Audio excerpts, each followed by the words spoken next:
Guys আমার বাড়িতে দু চারটে পুরনো কিছু ফোন পড়ে রয়েছে, কিছু ভাঙড়ি কিছু ভালো। তো আমার মনে হলো যে এই ফোনগুলো দিয়ে আমি কি করব, মানে ওই ফোনগুলো না এই টাইমে বিক্রি হবে, কারণ এমন একটা অবস্থা যে এখন 5G ফোন ছাড়া সেরকম বিক্রিও হবে না, পুরনো ফোনও খুব একটা লোকে কিনছে না, আর ফোনগুলো বেশ ভালোই পুরনো। তো আমার মনে হলো যে এইগুলো দিয়ে কি করা যায়। পরে অনেক ঘাটাঘাটি করে বুঝলাম যে এইগুলো দিয়ে একটা সিসিটিভি ক্যামেরা বানানো যায়, এবং আপনারও কিন্তু বাড়িতে একটা ফোন থাকতে পারে। তো সেই পুরনো ফোনটাকে কিন্তু আপনিও সিসিটিভি ক্যামেরা বানিয়ে নিতে পারবেন, এবং সেটা কিন্তু খুব ভালোভাবে বানাতে পারবেন। তো আজকের ভিডিওতে আমি আপনাদের এটাই শেখাবো যে কি করে আপনি আপনার যদি কোনো পুরনো ফোন থাকে তো সেই ফোনটাকে কি করে সিসিটিভি ক্যামেরায় পরিবর্তন করবেন, বা সেটা দিয়ে সিসিটিভি ক্যামেরা বানাবেন এবং বাড়িতে আপনি খুব সহজেই ব্যবহার করতে পারবেন। এবং এই ফোন নর্মালি আপনি কমার্শিয়াল কাজে তো ব্যবহার করবেন না, দোকানে তো মানে দোকানেও লাগাতে পারবেন, কিন্তু আউটসাইডে তো সেরকম আপনি ইউজ করবেন না, কারণ আউটসাইডে যদি ফোন লাগান সেক্ষেত্রে ফোনে তো মানে বৃষ্টির জল পরে ফোন শেষ হয়ে যাবে। বাট ইনডোরের জন্য বা আপনি যদি দোকানে বা আপনার যদি বাড়িতে ঘরে যদি লাগাতে চান সিসিটিভি ক্যামেরা, সেক্ষেত্রে কিন্তু আরামসে আপনি আপনার পুরনো ফোনটাকে কাজে লাগিয়ে কিন্তু সিসিটিভি ক্যামেরা বানাতে পারবেন। সো এটা কিভাবে হবে পুরো প্রসেস আপনাদের বোঝাবো এবং দেখাবো, এবং এর জন্য কিন্তু আপনাকে কোনো রকম টাকা পয়সা কিছুই খরচ করতে হবে না। দেখতে থাকুন সম্পূর্ণ ভিডিও। বাট মেন টপিকে যাওয়ার আগে সবার কাছে একটা রিকোয়েস্ট, আমার চ্যানেল যদি আপনি নতুন হয়ে থাকেন এবং এই মুখটা যদি প্রথম দেখে থাকেন, প্লিজ একটু কষ্ট করে সাবস্ক্রাইব করবেন এবং পাশে থাকা বেল আইকনটিতে ক্লিক করে দেবেন। তাহলে যেটা হবে আমি যখন কোনো নতুন ভিডিও নিয়ে আসবো সবার আগে দেখতে পারবেন এবং কোনো ভিডিও আপনার মিস হবে না। ওকে, সো প্রথমে আপনাকে যেটা করতে হবে সেটা হচ্ছে প্লে স্টোর থেকে একটা অ্যাপ্লিকেশন ডাউনলোড করতে হবে যার নাম হচ্ছে ইরিউন ওয়েবক্যাম। সো এই যে আপনি সফটওয়্যারটা দেখছেন, এই সফটওয়্যারটা প্রথমে আপনাকে প্লে স্টোর থেকে ডাউনলোড করে নিতে হবে, ঠিক আছে? সো তাহলে কিন্তু আপনার হয়ে যাবে, অ্যান্ড দেন আপনি চলে যাবেন আপনার কম্পিউটারে। সো আমরা আমাদের কম্পিউটারে চলে যাচ্ছি।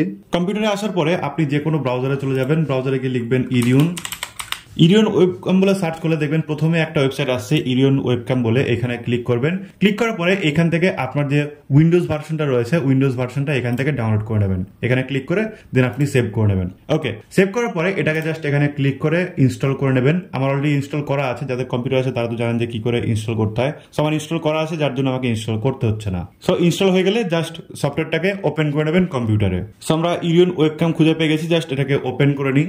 আর আমাদের সামনে কিন্তু ইরিউন ওয়েবক্যাম এটা কিন্তু ওপেন হয়ে গেল, যেরকম দেখছেন এরকম কিন্তু সফটওয়্যারটা ওপেন হয়ে যাবে। এরপর আপনাকে যেটা করতে হবে সেটা হচ্ছে আপনার ফোনে চলে যাবেন, অ্যান্ড ফোনে গিয়ে আপনার যে ইরিউন সফটওয়্যারটা আপনি এখানে ইনস্টল করলেন অ্যাপটা জাস্ট ওপেন করে নেবেন। আমি জাস্ট এখানে ওপেন করে নিচ্ছি, অ্যান্ড দেন কন্টিনিউ ক্লিক করবেন। বাট মাথায় রাখবেন এটা যখন কন্টিনিউ করবেন তার আগে কিন্তু আপনার যে ফোনের ডেভেলপার অপশন সেটা কিন্তু ওপেন করতে হবে। সো আমি ওটা করে নিয়েছি অলরেডি, সো আপনি একবার করে নেবেন। আমি জাস্ট এখানে অন করে নিয়েছি। সো সফটওয়্যার এখানে অন হয়ে গেছে। এবার আপনাকে দেখুন অটোমেটিক কিন্তু কানেক্ট হয়ে গেল। তো এবার এই যে কানেক্টটা হলো না, এই কানেক্ট হওয়ার কিন্তু একটা অপশন রয়েছে, সেটা হচ্ছে আপনি এখানে ডেটা কেবলের মাধ্যমে কিন্তু কানেক্ট করতে পারেন, এবং যদি আপনার ফোনটা একটু দূরে থাকে বা দূরে রাখতে চান, ধরলাম এই ঘরে আপনার কম্পিউটার রয়েছে, আপনি অন্য ঘরে হয়তো সিসিটিভি লাগাবেন, তো সেক্ষেত্রে কিন্তু আপনি ওয়াইফাই এর মাধ্যমেও কানেক্ট করতে পারেন। আমার ফোনে দেখুন এখানে কিন্তু ওয়াইফাই এর মাধ্যমে এটা করা হয়েছে, এখানে কিন্তু কোনো রকম তার লাগানো নেই। বাট আমি এখানে কিন্তু যেরকম নড়াচ্ছি সেরকমই কিন্তু আমার ওখানে ওয়েবক্যামেও একইভাবে চেঞ্জ হচ্ছে, ঠিক আছে? এবং এটা কিন্তু প্রায় লাইভই হচ্ছে বলা চলে। 1 সেকেন্ডেরও কিন্তু নেই, মিলি সেকেন্ডের মানে লেটেন্সি আছে, তার বেশি কিন্তু লেটেন্সি নেই। আপনি চাইলে কিন্তু front camera plus back camera দুটোই করতে পারেন। এটা হচ্ছে ফ্রন্ট ক্যামেরা অ্যান্ড এই হচ্ছে আমাদের ব্যাক ক্যামেরা। সো দু ধরনের ভাবেই কিন্তু আপনি করতে পারবেন, ঠিক আছে? সো দেখুন আমি যেরকম ভাবে এটাকে নড়াচ্ছি সেম ভাবে কিন্তু আমার যে কম্পিউটারের স্ক্রিনে সেটাও কিন্তু চেঞ্জ হচ্ছে। সো আমি একটু যদি ছোট করে দেখাই তাহলে আরো ভালো দেখতে পাবেন। সো এই যেমনটা দেখতে পাচ্ছেন এখানে কিন্তু নড়ছে। সো এইভাবেই।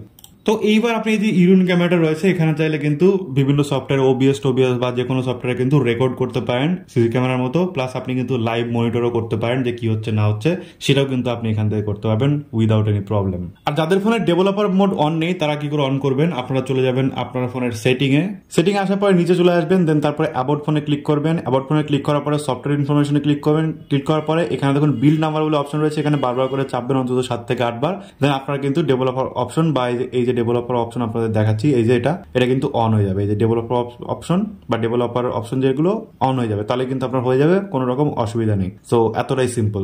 ওকে, সো আশা করি আপনারা বুঝে গেলেন যে কি করে আপনি খুব সহজেই আপনার একটা স্মার্টফোনকে বা আপনার পুরনো যদি কোনো ভাঙড়ি ফোন টোন থাকে সেগুলোকে কি করে একটা সিসিটিভি ক্যামেরায় কনভার্ট করবেন এবং সিসিটিভি ক্যামেরা হিসাবে সেটাকে ইউজ করতে পারবেন। সো ভিডিও ভালো লাগলে লাইক করবেন, শেয়ার করে দেবেন আপনার বন্ধুদের সাথে, যাতে বিষয়গুলো জানতে পারে, শিখতে পারে। থ্যাংক ইউ সো মাচ ভিডিওটা দেখার জন্য।